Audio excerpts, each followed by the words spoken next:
पूरे देश की सुरक्षा बंगाल के चुनाव के साथ एक प्रकार से जुड़ी है। बंगाल की जनता को तय करना है कि भय को चुनना है या भरोसे को चुनना। तृणमूल कांग्रेस का चुनकर आने का आधार झूठ, डर और हिंसा है। मित्रों, बंगाल का यह चुनाव बंगाल के लिए तो महत्वपूर्ण है ही है, परंतु पूरे देश के लिए महत्वपूर्ण। पूरे देश की सुरक्षा बंगाल के चुनाव के साथ एक प्रकार से जुड़ी है।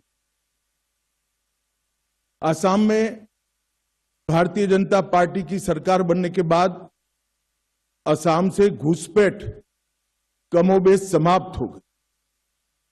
अब एक ही रास्ता बचा है जहां से घुसपैठ होकर पूरे देश के अंदर घुसपैठिए फैलते हैं और देश की सुरक्षा के साथ खिलवाड़ करते।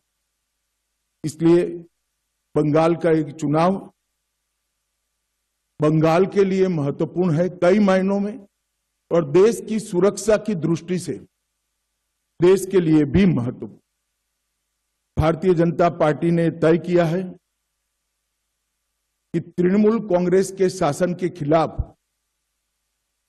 जनता के जो मुद्दे हैं इसको आवाज देना, जनता की आवाज को मुखर कर बंगाल की जनता के सामने और देश की जनता के सामने प्रस्तुत करना, और बंगाल के आने वाले चुनाव में ये पूरी जो अराजकता तृणमूल के शासन में फैली है इसका हम क्या हल लेकर आएंगे, इसका हम जवाब भी लेकर आएंगे। परंतु आज की प्रेस वार्ता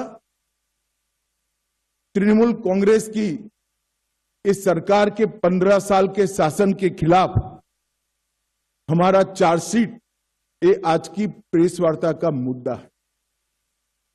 ये चार्जशीट जो है वो तृणमूल कांग्रेस भले कहे भारतीय जनता पार्टी का चार्जशीट है, परंतु मैं मानता हूं ये बंगाल की जनता ने ममता बनर्जी की सरकार के खिलाफ लगाया हुआ चार्जशीट है, जिसको भारतीय जनता पार्टी एक आवाज दे रही।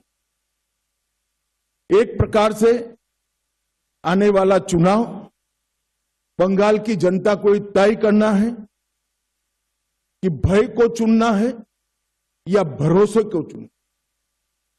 भय के आतंक से मुक्ति पाकर भरोसे के साथ देश जिस तेजी से आगे बढ़ रहा है इसके साथ बंगाल को जुड़ना चाहिए।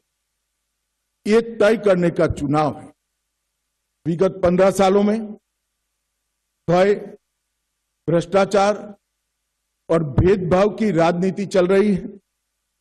झूठ, डर और हिंसा का सहारा लेकर अपनी राजनीति को आगे बढ़ाने का नया राजनीतिक थ्योरी ममता बनर्जी ने प्रस्तुत किया।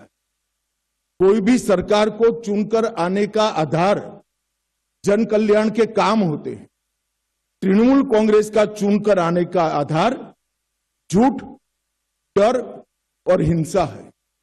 मगर भारतीय जनता पार्टी 1911 से ही 2011 से ही इसके खिलाफ एक संघर्ष कर रहे हैं, और मुझे लगता है कि इस बार बंगाल की जनता पूर्ण बहुमत के साथ भारतीय जनता पार्टी की सरकार बनाने जा रही है।